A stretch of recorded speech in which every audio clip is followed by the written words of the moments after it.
रसूल पाक सल्लल्लाहु अलैहि वसल्लम का एक फरमान है मुसन्नफ अब्दुल रज़ाक में, ये हदीस आपने आज याद रखनी है। नबी पाक सल्लल्लाहु अलैहि वसल्लम ने फरमाया किसी आदमी के नमाज और रोजे से मुतासिर ना होना, पहले देख लेना कि वो ईमानदार है कि नहीं। किसी के नमाज रोजे से मुतासिर नहीं होना, पहले देख लेना कि दयानतदार है कि देखना लोगों की जेबों पे कितनी नजरें डालता है। फरमाया बहुत सारे नमाज रोजे वाले धोखेबाजी करते हैं, दयानती न करें, अपने ओहदे का पास रखें, अपने मनसब का ख्याल रखें। ओहदे जिस जगह आप मौजूद हैं आपकी जिम्मेदारी है। मेरे रसूल पाक सल्लल्लाहु अलैहि वसल्लम ने फरमाया हर बंदा तुम में से निगरान है और जो उसकी रियाया है उसके बारे में उसने जवाब देना है। कभी भी बददयानती ना करें। हम लोगों का पहले एतमाद हासिल करते हैं, फिर उस एतमाद को ठेस पहुंचाते हैं। उसका नुकसान पता क्या होता है? दुनिया में सबसे कमजोर शख्स वो होता है जिस पर कोई एतबार नहीं करता। जिसका एतमाद जाया हो जाए वो आदमी बिखर जाता है। कभी भी धोखाधड़ी की पॉलिसी ना बनाए। हम लोगों से मुफादात लेने के लिए अपने रवैये मीठे करते हैं और जब काम निकल जाता है फिर हमारे रवैये बदल जाते हैं। ये धोखा है, ये बददयानती है। इसको अल्लाह रसूल ने पसंद नहीं किया। मेरे नबी पाक अलैहिस्सलाम ने फरमाया जिसमें तीन बातें पाई जाए वो तो मुनाफिक है। अगरचे उलमा कहते हैं यहाँ मुनाफिक इत्कादी मुराद नहीं, मुनाफिक अमली मुराद है, लेकिन हुजूर ने फरमाया मुनाफिक है। या रसूलल्लाह कौन? फरमाया वो बंदा जब बात करे तो झूठ बोले, जब वादा करे तो मुखालफत करे, जब अमानत रखी जाए तो बददयानती करे। ये तो बंदा मुनाफिक है। हजरत अबू नूर अलैहिर्रहमान ने लिखा है, फरमाते हैं महमूद गजनवी का दौर था तो एक आदमी महमूद गजनवी के पास ना अपना केस लेके आया, मुद्दई बन के आया। उसने कहा बादशाह मेरा केस बड़ा निराला है। बादशाह सलामत ने कहा वो किस तरह? कहने लगा ये मेरे पास एक थैली है, मैं ना सफर पे जाने लगा तो ये थैली पूरी हीरों की भरी हुई। फलां इलाके के जो काजी साहब है ना, मैं जाती दफा मैं कहीं सफर पे जा रहा था तो मैं उनके पास छोड़ गया कि रास्ता लंबा है, कहीं कोई मुझसे छीन ना ले, हीरों की भरी हुई थी। कुछ दिनों के बाद मैं वापस आया हूँ, काजी साहब ने मुझे थैली वापस की है तो इसमें हीरों की बजाय खोटे सिक्के निकले। अब मैंने काजी साहब से कहा है तो काजी साहब तो मेरे गिरेबान तक आते हैं, वो कहते हैं बता कहीं से फटी है, खुली है? वो जिस तरह टांके लगा के तूने सी थी उसी तरह लगे हुए हैं कि नहीं? तो हुजूर लगे भी बिल्कुल उसी तरह है, ना फटी है ना खुली है। अब मैं लुट गया हूं, मेरी कुल उम्र की कमाई जाया हो गई, खोटे सिक्के कहां और हीरे कहां? तो मेहरबानी करें और आपकी बारगाह में अल्लाह रसूल के नाम पर हलफ देता हूं कि मैं हूं बिल्कुल सच्चा।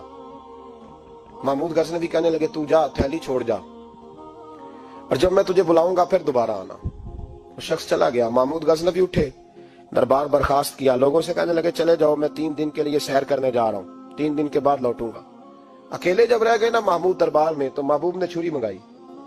वो जिस तख्त पे बैठते थे वहां गद्दा बिछा हुआ था, ये गद्दा पड़ा ना, गद्दा बिछा हुआ था। महमूद ने छुरी के साथ उसको फाड़ डाला और छुरी जेब में रखी निकल गए। कहने लगे मेरे बाद को मेरे दरबार वाले इहाते में दाखिल ना हो। महमूद चले गए। अब वो सफाई करने वाला जब आया ना, उसने आके देखा तो गद्दा तो फटा हुआ है। उसने शोर डाल दिया, पहरेदार भी आ गए, फलां साहब भी आ गए, फलां साहब। उसने कहा ओ खुदा के बंदो उसका गद्दा फट गया है, वो तो मार डालेगा। उसने कहा था सिवाय सफाई और निगरानी वाले के दूसरा आए कोई ना, और यहाँ आया भी कोई नहीं, पहले दिन ही फटा हुआ है तो लटका देगा सबको, क्या करें? शोर हो गया, सारे दरबार के मुलाजिमीन इकट्ठे हो गए। एक बंदा बोला, कहने लगा फिक्र ना करो, मैं कैसे बंदे को जानता हूं, इस तरह सिएगा कि जिसने फाड़ा होगा उसे भी पता नहीं चलेगा कहां से फटा था। ऐसा बेहतरीन रफू करेगा कि पता भी। उसने कहा यार हम सारे एक महीने की तनख्वाह देते हैं, तू बंदा बुला। वो बुला लिया उसको, उसका नाम अहमद रफूगर था। वो आया, उसको गद्दा दिखाया, उसका यार इस तरह सीना पता ना चले। उसने कहा फिक्र ही ना करो, मैं बड़ा कारीगर हूं। बड़े बड़े कारीगर लोग नहीं हमारे मुल्क में पाए जाते, कोई निशान छोड़ते हैं पीछे? बड़े कारीगर या पैसे होने चाहिए, बड़े बड़े कारीगर बंदे। आप यकीन करें ऐसा ऐसा फलसफा, ये उम्रा इबादत है ना, सरकार दो आलम सल्लल्लाहु अलैहि वसल्लम की बारगाह की हाजिरी बड़ी नेमत है ना। तो सऊदी गवर्नमेंट ने पाबंदी लगा दी, खैर उनकी भी ज्यादती है। इस तरह की पाबंदियां शरीयत इस्लामिया में जायज नहीं। अल्लाह के घर मुसलमान जब चाहे जा सकता है, लेकिन वो कहते हैं जी 2000 रियाल दे जिसने 2 साल बाद भी आना है। उन्होंने पाबंदी लगाई तो हमारे एजेंटों ने भी कई खास ट्रेनिंग हासिल की हुई है, पता नहीं कहां से सीख के आए, उन्होंने भी रास्ता निकाल दिया। एक साल से मैंने कहा कि जनाब वो 2000 रियाल लग गया तो क्या करना? कहने कोई मसला नहीं, पासपोर्ट नवा बनवा लो, गुंजाइश है। यानी हर शय का हल है। तो मैंने कहा यार अब उमरा करने जाते वक्त भी बंदा धोखा दे के जाए, अल्लाह के घर जाते वक्त भी इस तरह की हरकत करे, क्या हाल हो गया? हर चीज का लोगों ने हल निकाल लिया, हर चीज का लोगों ने स्टाइल बना ली। ऐसा न करें, ये दुरुस्त नहीं। अहमद रफूगर कहने लगा इस तरह सीऊंगा कि फाड़ने वाले को भी पता नहीं। उनका पैसे ले यार तू सी दे। उसने सीधी अगले शाम ही ला के बिछा दिया गद्दा। तीसरे दिन बादशाह सलामत आए, आके पहली नजर गद्दे पे डाली। उसने बुलाया सब मुलाजिमीन को, कहा किसने सिया है? कहा जनाब क्या हुआ? कहा ये फटा हुआ था। किसने? कहा नहीं फटा ही नहीं। वो कहने लगे बनो बात, मैं खुद फाड़ के गया था। तो बताओ सही सिया किसने है? कहा जनाब आप फाड़ के गए थे तो बताया क्यों नहीं? फरमाने लगे इसीलिए तो बताया नहीं था कि तुम खुद तहकीक कर लो, बुलाओ बताओ सिया किसने। तो बुला लिया, अहमद रफूगर आ गया। उसको जब बुला के सामने बादशाह खड़ा किया, कहा भाई तूने सिया है? कहने लगा हुजूर आपके सारे मुलाजिम इकट्ठे होके आए थे, मेरी गलती कोई नहीं। कहा नहीं यार तू बड़ा कारीगर है, मैंने अपने हाथ से फाड़ा था पर मुझे भी नहीं पता चल रहा कहां से फटा था। अच्छा ये बता ये थैली जो है ये भी तूने सी थी?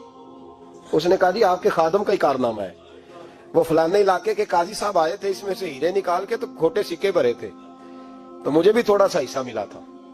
महमूद ने सारे गवाह भी इकट्ठे कर लिए, सबूत भी इकट्ठे कर लिए।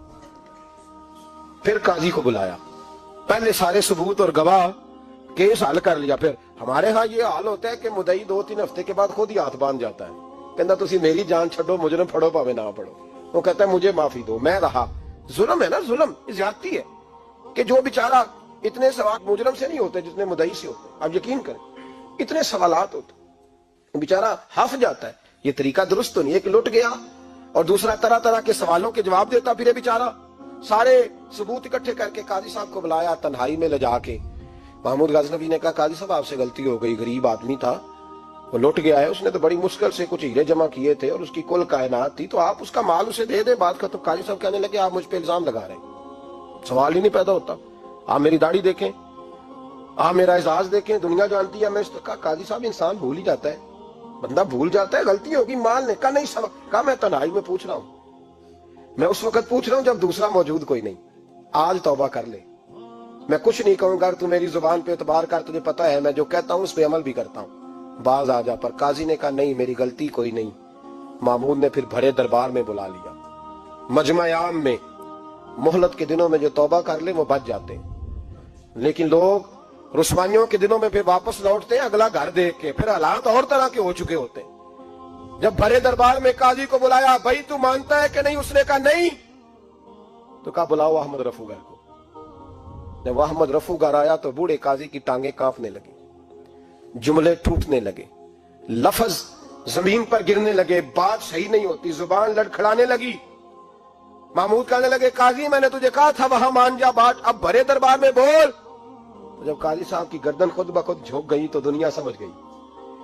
कहा निकल जा मेरे दरबार से। महमूद बोले निकल जा, इतनी तुझे इज्जत दी, इतनी बड़ी तनख्वाह दी, काजी बनाया, ये थोड़ी सी रकम के लिए, थोड़ी सी रकम के लिए तो बददियानत हो गया, चल चला जा, निकल। काजी दरबार से निकला तो लोग लानतें बरसाने लगे। कल जो दुकानें छोड़ के सलूट करने आते थे वो कहने लगे इसकी उम्र देखो, इसके काम देखो, देखो इसने क्या किया। घर गया, बच्चे जिनके लिए पाप कमाया था, जिन्ना ली तू पाप कमाए हुन किथे नहीं हो तेरे घर दे।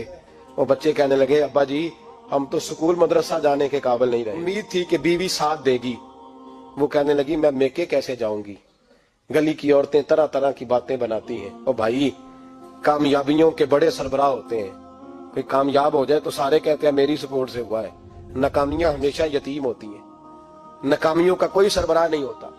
जब तक तो काजी था तो बड़े बात थी, हर बंदा कहता था रिश्तेदार है, रुसवाई हो गई तो वो तेरी आंखों या संगे मलामत की चुभन, कौन पहुंचा है मेरे दर्द की गहराई तक। दौरे शोहरत में तो यारों ने किया याद बहुत, साथ आया ना कोई कूचे रुसवाई तक। और मियां साहब कहने लगे सारी उम्र ही आटा गुद्दा है, मैं लखा कीते नहीं पेड़े, अब वक्त आया ही ते मोहम्मद बख्शा कोई नहीं हूं बैठा नेड़े। हालात ही बदल गए। काजी खामोशी से अंदर चला गया, अपनी रुसवाई समेट के बिस्तर पे लेटा।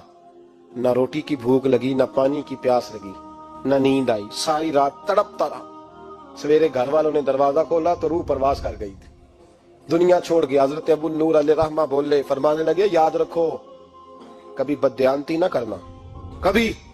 ये तो महमूद गजनवी की अदालत थी, कयामत में रब करीम की अदालत लगेगी।